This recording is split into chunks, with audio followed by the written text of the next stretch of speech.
안녕하세요. 마틸다입니다.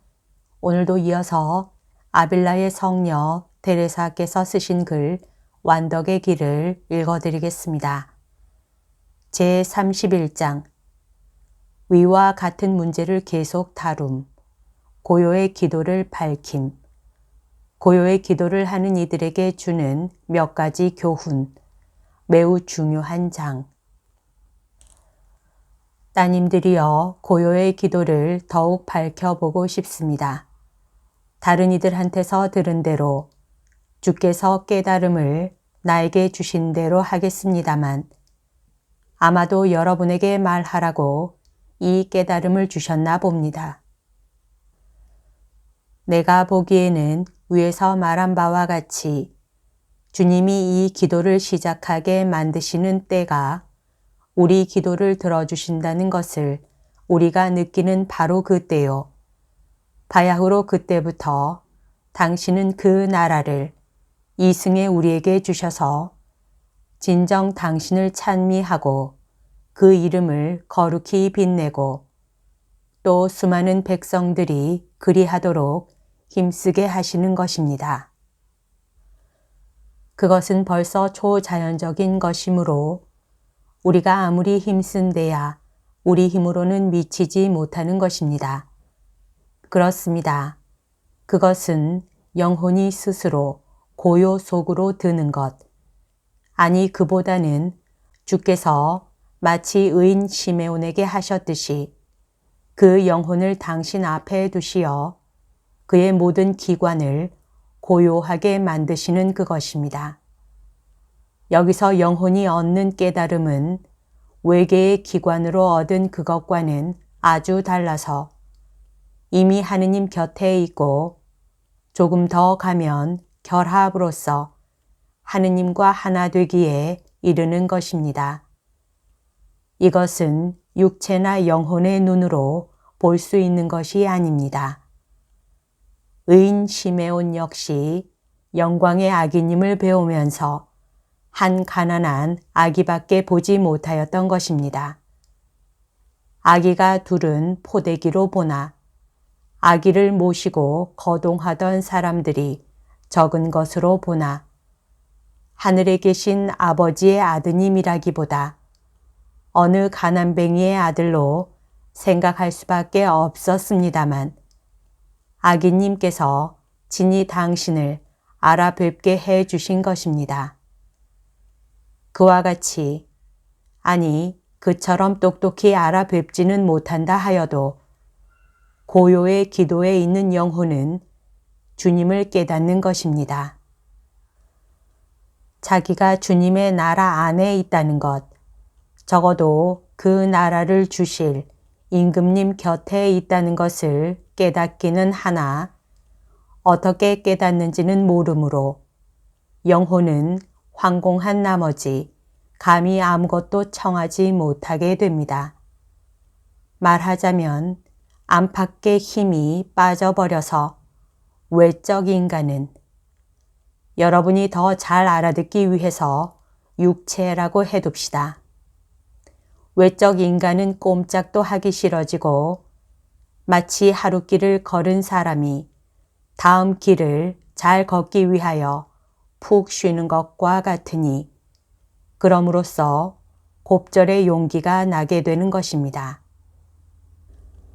이때 육신은 깊은 쾌락에 잠기고 영혼은 흐뭇한 즐거움을 누리게 됩니다. 샘물 곁에 있다는 것을 깨닫는 것만으로도 흐뭇하며 구태여 마시지 않아도 벌써 배부르고 더 바랄 것이 없는 양 고요해진 기관들은 탈삭하기도 싫은 채 모든 것이 다 사랑을 해살 놓는 것 같이 보이는 것입니다. 그렇다고 해서 모든 기관들이 그 기능을 상실하는 것은 아닙니다. 주님 곁에 있다는 것을 의식할 수 있는 만큼 두 가지 기능, 즉 오성과 기억은 자유로운 것입니다. 여기서는 의지만이 사로잡혀 있고 이 의지에 고통이 있다면 그것은 다시 자유로워질까 봐 두려워하는 그것일 것입니다.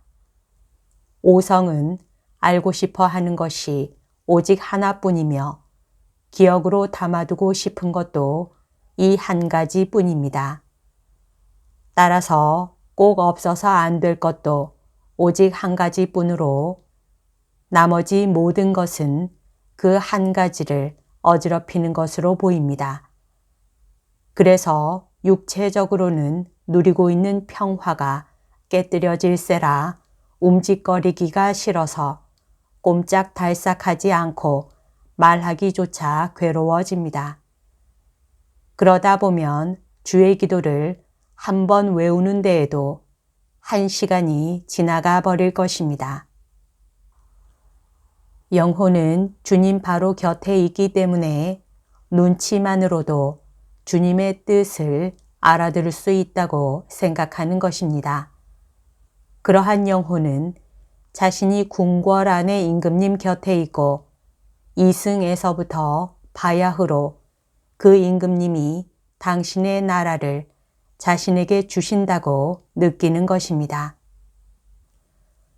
즉 이미 세상 안에 있지 아니한 몸처럼 제 하느님 외에는 아무것도 보고 싶거나 듣고 싶은 것이 없고 그에게 슬픔을 주는 것이라고는 아무것도 없고 또 있을 것 같지도 않은 생각이 듭니다.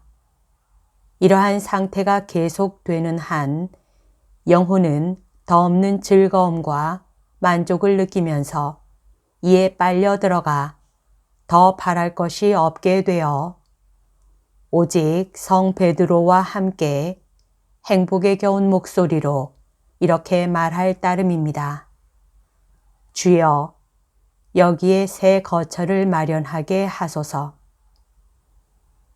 때때로 하느님께서는 고요의 기도 안에 있는 영혼에게 다른 은혜를 주시기도 하지만 이는 상당한 체험이 없는 이로서는 알아듣기가 매우 어렵습니다. 여러분 중에 누가 그 체험이 있으면 내 말을 곧 알아들을 것이고 이 은혜가 무엇인지 알고 나면 큰 위로를 받을 것입니다.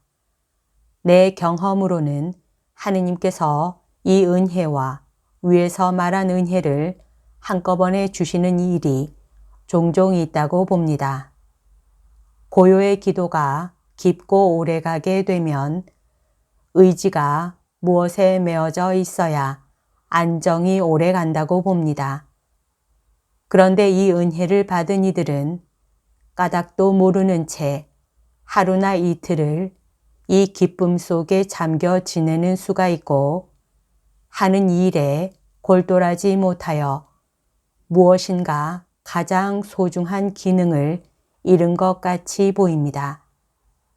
내 짐작에는 그것이 바로 의지로서 의지만이 하느님과 결합되고 나머지 다른 기관은 자유로이 하느님 섬기는 일에 열중하는 것 같습니다. 이 경우 기관들은 하느님 섬기는 일에는 훌륭하게 기능을 발휘하지만 세속의 일에는 무디어지고 때로는 아주 바보같이 되어버리는 것입니다. 이것이야말로 주님이 내리시는 아주 큰 은혜로서 활동 생활과 관상 생활이 일치되는 것입니다. 그때는 이 두 가지 길이 병행하면서 주님을 힘껏 섬기게 됩니다. 즉, 의지는 관상에 잠겨 어떻게 작용하는지 모르는 채 제 나름의 작용을 하고 다른 두 가지 기관은 마르타와 마리아 같이 일을 하여 두 자매가 함께 나란히 가게 마련인 것입니다. 내가 알고 있는 어떤 사람은 주님께 이 은혜를 받은 적이 여러 번 있었는데도 그 까닭을 알지 못하였습니다. 그리하여 그가 어느 관상자에게 물어보았더니 그것은 있을 수 있는 일일 뿐더러 자기도 그런 일을 당하였다고 대답하는 것이었습니다. 이러한 경험으로 미루어 생각할 때 영혼이 고요의 기도 속에 잠겨 흐뭇한 맛을 경험하면 의지의 능력은 자기를 만족시켜 주시는 그분과 거의 끊임없이 결합되어 있는 게 아닌가 생각해 봅니다. 자매들이여, 오직 주님의 자비 하나로 여기까지 다다르게 된 이들에게 몇 마디 알려드리는 것이 좋을 듯 합니다. 여러분 가운데 그런 분들이 있다는 것을 나는 알고 있습니다. 첫째, 그들은 행복감에 젖어 있으면서도 어떻게 그렇게 되었는지 모르고 그저 안다는 것이 스스로의 힘으로는 도저히 얻을 수 없다는 것뿐입니다. 여기서 문득 한 가지 유혹이 생기게 되는데 그것은 자기의 힘으로 그 상태를 지탱할 수 있으리라 믿고 숨도 제대로 쉬려 하지 않는 것입니다. 그러나 이것은 어리석은 짓입니다. 우리 힘으로 날이 새게 할 수 없는 것처럼 밤이 들게 할 수도 없습니다. 그것은 우리가 할 수 있는 일이 아니라 순수 초자연적인 것입니다. 그러므로 이 은혜를 지탱하는 가장 좋은 방법이 있다면 그것은 내 힘으로 얻거나 버리거나 할 수 없는 것임을 분명히 깨닫고 천만부당한 몸으로 오직 감사로이 받을 따름입니다. 그나마도 여러 말로 감사를 드리는 것이 아니라 세리와 같이 다만 눈을 들어 우러러 감사로이 받을 따름이라야 하는 것입니다. 그리고 주님께 자리를 내어드리어 영혼을 마치 당신 것처럼 부리시도록 더욱 깊은 고요를 마련하는 것이 좋습니다.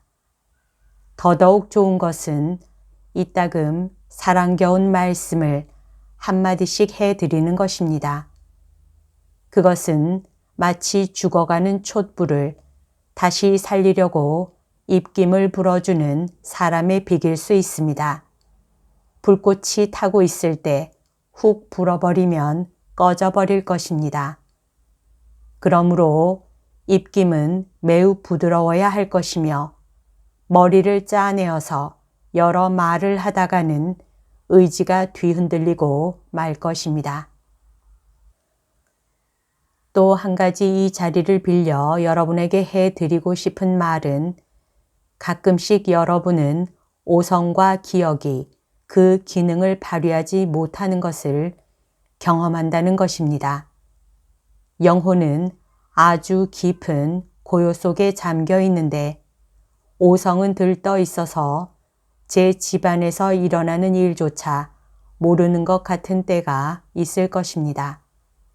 그 오성은 마치 남의 집에 든 손님처럼 있는 자리가 마땅치 않아서 딴 곳을 찾는 것이니 의지와 함께 눌러 있을 줄 모르기 때문입니다. 이것은 아마도 나 혼자만의 경험이지 다른 이들은 그렇지 않을지도 모릅니다. 내 경험에 비추어 보면 어떤 때는 오성의 헷갈림을 막으려야 막을 수가 없어서 죽고 싶은 생각이 들 때도 있었습니다. 또 어떤 때는 오성이 제 집에 잘자리를 잡고 있는 것 같이 의지와 잘 사귀기도 합니다. 세 가지 기관이 서로 조화를 이룬다면야 더없이 훌륭한 일입니다. 결혼한 한 쌍이 서로 사랑할 때는 하나가 좋아하는 것을 다른 하나도 좋아합니다. 그러나 남편이 불행하면 아내는 안절부절 못하게 됩니다. 그와 비슷하게 의지가 고요 속에 있을 때는 오성을 미치광이 같이 내버려 두어야 합니다. 의지가 그런 오성을 자기 편으로 끌어당기려 했다가는 억지를 써야 할 것이고 그러자면 아무래도 고요가 깨질 것입니다. 이미 고요의 기도에 도달한 영혼이라면 그런 것은 모두 소득이 없는 헛수고일 뿐 자기의 힘이라고는 하나도 안 들인 채 모처럼 주님으로부터 받은 은혜를 잃는 것이 되고 말 것입니다. 다음의 비유를 잘 들으십시오. 내 딴에는 제법 잘 들어맞는 비유라고 생각합니다. 고요 속에 있는 영혼은 어머니의 품 안에서 젖을 먹는 아기와 같습니다. 어머니는 아기가 젖을 빨려고 하지 않아도 맛있는 것을 아기 입에다 넣어줍니다. 이와 마찬가지로 오성은 힘들일 것 없이 의지가 사랑하면서 곁에 있어주고 주께서는 영혼이 무념무상의 상태에서 당신과 함께 있다는 것을 깨우쳐 주시고 주께서 그 입에 넣어주시는 젖을 영혼은 빨기만 하면서 그 맛을 즐기며 그리고 그 은혜를 주께서 내리시고 있음을 깨닫고 즐거움을 누리는 것입니다. 그러나 그때 영혼은 누리고 있는 즐거움이 무엇인지 어떻게 누리고 있는지를 캐내려고 해서는 안 되고 자기를 잊어버려야 합니다. 자기 곁에 계시는 그분이 잘 알아서 보살펴 주시기 때문입니다. 이 경우 의지가 억지를 써서 오성을 제 편으로 끌어당기려 하면 되지도 않을 뿐더러 어쩔 수 없이 입에 들었던 젖만 흘려버려 하늘의 음식을 잃고 말 것입니다. 이 기도가 영혼에게 하느님과 결합된 때의 기도와 다른 점이 여기에 있습니다. 결합의 기도에서는 음식을 삼키는 것조차 필요 없고 주께서 영혼은 모르는 채 그 안에다 직접 그것을 넣어주시는 것입니다. 고요의 기도에서는 주께서 영혼이 약간의 힘을 쓰게 하시는 것 같으나 아울러 흐뭇한 안식을 주심으로 어려움을 거의 느끼지 못하게 해주십니다. 이 경우 제일 귀찮은 것이 오성입니다. 그러나 세 가지 기능이 다 조화가 되면 그렇지도 않습니다. 즉, 세 가지 기관에게 당신이 주시는 즐거움을 누리게 하면서도 그 까닭을 모르게 알아들을 수 없게 하시기 때문입니다. 이와 같이 영혼이 고요의 기도를 하게 되면 그 의지가 극한 행복감에 깊이 잠기게 됩니다. 그러나 이승의 만족감과는 엉뚱하게 다른 줄은 똑똑히 알면서 꼭 짚어서 어떻다고는 지적하지 못합니다. 여러분은 세상을 독차지하고 그 모든 행복을 다 누린다 하여도 의지 안에 있는 만족을 영혼이 느끼는 것에 비길 수 없다는 것만은 잘 알 것입니다. 사실 이 세상의 행복이란 인간 의지의 외면을 즐겁게 하는 것이라고 나는 생각합니다. 아니, 거죽의 낙이라 해도 좋을 것입니다.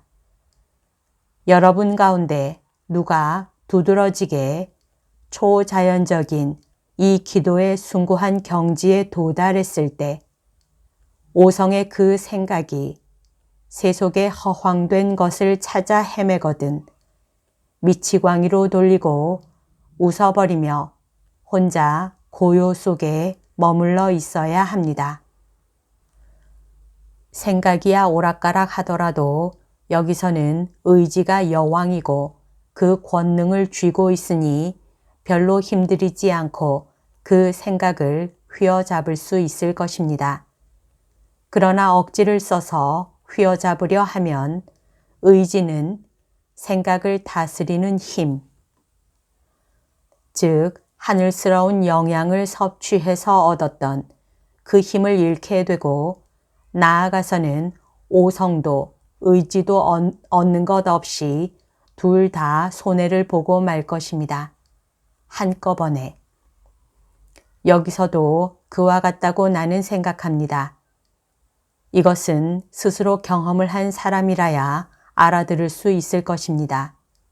경험이 없는 이가 이것은 납득이 안 가고 필요치도 않은 것이라 생각해도 나는 이상하게 여기지 않겠습니다. 그러나 거듭하는 말입니다만 약간의 경험만 있어도 이해를 하고 이것으로 얻는 것이 있을 것이며 이 자리에서 이것을 말할 수 있게 해 주신 하느님을 찬미할 것입니다. 결론적으로 말한다면 이 기도의 계층에 있는 영혼은 영원하신 아버지의 나라가 임하시라고 빌었던 것을 벌써 이승에서부터 받아 누린다는 것입니다. 이 얼마나 다행한 기도입니까? 이렇듯 큰 행복을 다 알아듣지 못하여도 이 기도로 우리는 이것을 비는 것입니다. 다행도 하여라 이 기도의 방법이여. 자매들이여, 그러기에 나는 우리가 주의 기도와 다른 구송 기도들을 정신을 들여서 바치자는 것입니다. 하느님이 이 은혜를 우리에게 주셨으니 우리도 이 세상 모든 것을 잊어버려야겠습니다. 당신이 우리에게 오실 때에는 우리 안에 있는 것을 모조리 내쫓으시기 때문입니다. 그렇다고 해서 고요의 기도를 체험하는 이들이 억지로 세상의 모든 것을 이탈하라는 것은 아닙니다. 다만 그들에게 모자라는 것을 깨닫고 스스로 겸손하며 차츰 세상의 것을 이탈하도록 힘써 나아가야 한다는 것입니다. 그렇게 하지 아니하면 제자리에 눌러 있을 수밖에 없기 때문입니다. 하느님께서 이런 은혜를 영혼에게 내리심은 더 큰 일을 위하여 그를 사랑하심이니 제 탓만 아니면 그는 많은 진보를 할 수 있을 것입니다. 이와는 반대로 하느님께서 그 영혼의 집에다가 당신의 천국을 세우신 뒤에 그 영혼이 다시금 지상으로 되돌아가는 것을 보시면 당신 나라의 비밀을 그에게 다시는 열어 보이지 않으실 뿐더러 이런 은혜를 주시는 것조차 매우 드물게 하시고 그 기간도 아주 짧을 것입니다. 이 점에 있어서 혹시 내가 속고 있는지 모르겠지만 나는 그렇게 보고 있으며 많은 사람들이 보다 더 열성적이 못 되는 이유가 이 때문이라고 생각합니다. 많은 사람들이 보다 더 영성적이 못 되는 이유가 이 때문이라고 생각합니다. 그렇습니다. 그들은 이렇듯 큰 은혜에 상응한 봉사를 하지 않으며 다시 더 받을 준비를 하지 않으며 주께서 당신 것으로 삼으신 그 의지를 당신 손에서 빼앗아서 하찮은 것들에게 넘겨버립니다. 그러므로 주께서는 당신을 사랑할 다른 사람들을 찾으시고 더 큰 은혜를 베푸시려고 합니다만 양심만 깨끗하게 살아나가면 이미 주셨던 은혜를 도로 거두시지는 아니하십니다. 그런데 나도 그런 사람이었습니다만 이런 사람들도 없지 아니합니다. 즉 주께서 사랑하시고 거룩한 영감과 아울러 매사에 빛을 주셔도 한마디로 그들에게 이 나라를 주시면서 고요의 기도에까지 올려주셔도 귀머거리가 되는 사람들 말입니다.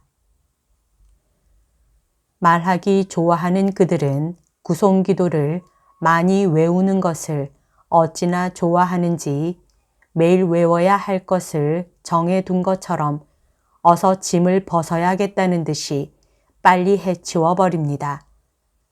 그래서 주님이 그 손에다 당신의 나라를 쥐어주셔도 받으려 하지 않고 외우는 것만을 제일로 알아서 고요를 등지고 맙니다. 자매들이여, 여러분은 이와 같이 하지 말고 이 은혜를 주님한테 받게 되거든 조심하십시오.